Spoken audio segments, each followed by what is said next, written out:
Right breaking చూస్తున్నాం. అనకాపల్లి జిల్లాలో భారీ అగ్ని ప్రమాదం జరిగింది. పరవాడ మండలం లంకెలపాలెంలోని స్క్రాప్ దుకాణంలో మంటలు ఎగిసిపడ్డాయి. అంతా స్క్రాప్ కావడంతో మంటలు అంతకంతకు పెరిగిపోతున్నాయి. మరోవైపు నల్లని పొగలు అక్కడ స్థానికంగా భారీగా వ్యాప్తి చెందాయి.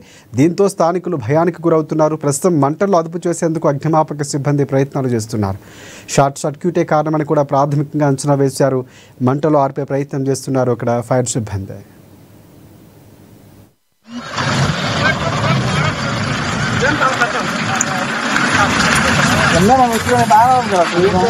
అసలు